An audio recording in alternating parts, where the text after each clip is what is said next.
አርፈው ለ30 ዓመት በአናታቸው ላይ ድንጋይ ላይ ተተክለው ለኢትዮጵያ ሕዝብ የማለዱ ለኢትዮጵያ ሕዝብ ያለቀሱ ለኢትዮጵያ ሕዝብ ያለቀሱ ታላቅ አባት ናቸው። በረከታቸው ይደርብን እግዚአብሔር ይመስገን። ለ30 ዓመት ተመልከቱ። እኛ በጭንቅላታችን በአናታችን ተተክለን ቀርተን 30 ሰከንድ እንኳን በስራ አእምሯችንን ልባችንን ሰብስበን መጸለይ የተሳነን ሰዎች አባታችን ሆይ ብላችሁ ጸልዩ የተባለውን ጸሎት እንኳን ስንቴ አቋርጠን ስንቴ እንደምንጀምር ለሁላችንም የአደባባይ ሚስጥር ነው። ለምን? አእምሯችን ስለሚባክ። እኚህ ሰው ግን ተመልከቱ 7 ተተክለው 30 ዓመት አናታቸው ተተክለው ለማን ነው ይሄን ዋጋ የከፈሉት? ለምንድን ነው ይሄን ስቃይ ያዩት? እኚህ አባት የእግዚአብሔር ልጆች ተመልከቱ። ይሄን እኮ እናቶቻችን ይሄን አባቶቻችን ይሄን የገዛ ወገኖቻችን ሊያደርጉት የማይችሉትን ነገር ለኛ ምን ያደረጉ አባት ናቸው? የከፈሉ አባት ናቸው። ዋጋ የከፈሉ ታላቅ አባት ናቸው። በብዙ ገድል በብዙ መከራ በብዙ ችግር መካከል ያለፉ አባት ናቸው። ተመልከቱ። በዚህ ዓለም ላይ ሲኖሩ የላመ የጣፈጠ ያልበሉ ተመልከቱ። ከእህል ከውሃ ጋር ያልተገናኙ ታላቅ የእግዚአብሔር ሰው ናቸው። በረከታቸው በሁላችንም ላይ ይደረግ። እኛ እኮ ቁርስ በልተን ምሳ እስከሚደርስ ድረስ መሀል ላይ የሻይ ሰዓት አለ። ምሳ በልተን ራት ለመብላት መሀል ላይ ማቆያ አለ። የእግዚአብሔር ልጆች እኚህ አባት ግን 526 ዓመት በዚህ ዓለም ላይ ሲኖሩ ከእህልና ከውሃ ጋር ያልተገናኙ አባት ናቸው። እንዴት ነው እኚህን አባት ማናነሳቸው? እንዴት ነው እኚህን አባት ማናወሳቸው? እንዴት ነው እኚህን አባት ክብራቸውን ለዓለም የማናስተዋውቀው? የእግዚአብሔር ልጆች ለዚህ ነው ቅዱስ ጳውሎስ የእግዚአብሔርን ቃል የነገሯችሁን ማንን አስቡ ነው ያለው? ዋኖቻችሁን አስቡ ነው ያለው። እኚህ ታላቅ አባት ለኛ ምናችን ናቸው? ኪሳራ ሳይሆን ምናችን ናቸው? ዋኖቻችን ናቸው። በረከታቸው ይደርብን። ብዙ ነው ገድላቸው፣ ብዙ ነው መከራቸው። ተመልከት። ንጉሱ በዘመኑ የነበረው ንጉስ ይሄ ኢየሱስ የምትለውን ይሄ ክርስቶስ የምትስለው ሁለተኛ ከአፍ ቢወጣ ሁለተኛ ብትሰብክ ሁለተኛ ስለሱ ብታነሳ እሳት ላይ ነው የሚጨምር ባሉት ሰዓት እኔማ ሞቴም ሕይወቴም ከማን ጋር ነው አሉ?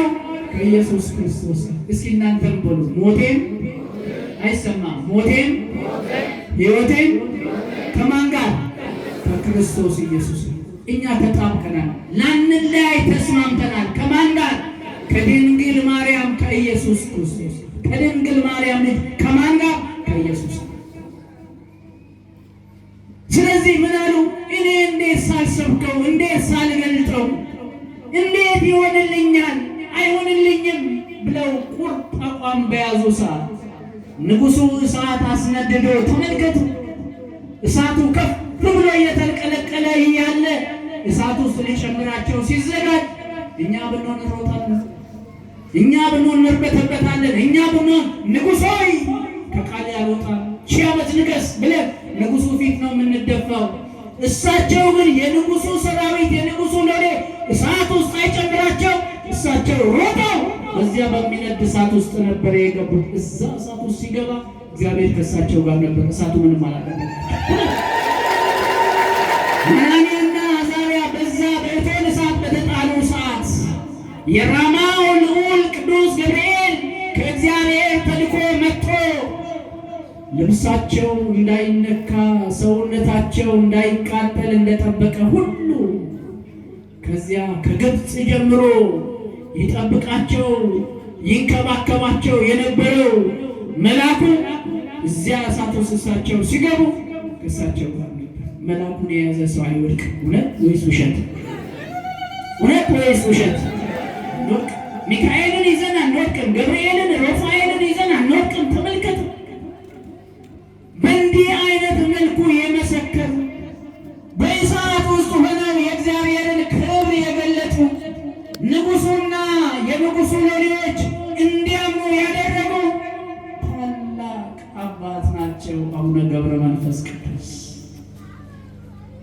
እጃቸውን ዓይናቸውን ከልባቸው ጋር ሰቅለው ለኢትዮጵያ ሕዝብ ቁመው ሲጸልዩ ቁራ በሰይጣን ተመስሎ መጥቶ ሁለቱንም ዓይናቸውን ምን አደረገ? አጠፋባቸው። ውሃው ፈሰሰ። እኛ ብንሆን አይኔን ብለን እንርበተበታለን። ወደ ሕክምና ተቋም እንሮጣለን። እባካችሁ እንዲህ አይነት ነገር ደርሶብኛል እንላለን። እኚህ አባት ግን ለሁለት ሳምንት ዓይናቸው ውሃው እየፈሰሰ እጃቸው ሳይታጠፍ ከቆሙበት ቦታ ሳይቀመጡ ለሁለት ሳምንት ቆመው ምን የሆኑ አባት ናቸው? የጸለዩ አያቸው። እኚህ ነው ዛሬ ዓለም የሚንቃቸው። እኚህ ነው ዛሬ ዓለም እነሱ ለእኛ አያስፈልጉንም የሚሉ እኛ ያስፈልጉናል። አያስፈልጉንም? ያስፈልጉኛል የምትሉ በእጃችሁ እግዚአብሔርን አክብሩ። ሁለት ዓይናቸው ምን ሆነ? ጠፋ። እግዚአብሔር ሚካኤልንና ገብርኤልን ላከላቸው። ለእኛም እግዚአብሔር መልአኩን ይላክልን። ሚካኤልና ገብርኤል እንደ ሸማኔ መወርወሪያ እየፈጠኑ መጥተው ሚካኤል በአንደኛው ዓይኑ ገብርኤል በአንደኛው ዓይኑ እፍ ሲል ያ የጠፋ ዓይናቸው እኔን ማሰብ ያስፈልጋል። የእግዚአብሔር ልጆች እኚህ ናቸው የእኛ አባቶች። እንዳትሳሳት። በክልል የሚወሰኑ በቦታ የሚወሰኑ ሳይሆን ከአጽናፍ እስከ አጽናፍ ታሪካቸው ገድላቸው የሚነገርላቸው እኚህ ናቸው የእኛ አባት። ይሄ ነው የሰበሰበን። ይሄን ተጋድሎ ጨርሶ ተመልከቱ። ኢትዮጵያን ነፃ አድርገው በዛሬቱ ዕለት የቅዱሳን ሞት በእግዚአብሔር ፊት ምን የሆነ ነው? የከበረ ነው ብሎ ዳዊት እንደተናገረው በዛሬው ዕለት ቅድስት ነፍሳቸው ከቅድስት ሥጋቸው ምን የሆነችበት ቀን ነው? በረከታቸው ይደርብን። እኛ እድሜያችንን እንዴት ቆርጡመን የጨረስነው?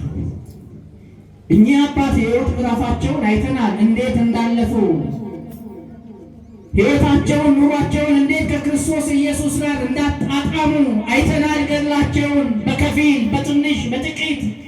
እኛ ግን የእግዚአብሔር ልጆች የዕድሜ እኩሌታ ላይ የደረስን ሰዎች እድሜያችን እንዴት ነው? ዘመናችን እንዴት ነው? ሕይወታችን ምን ይመስላል? እግዚአብሔር ልጆች ከእግዚአብሔር ጋር ያለን ኅብረት ከእግዚአብሔር ጋር ያለን አንድነት ምንድን ነው የሚመስለው?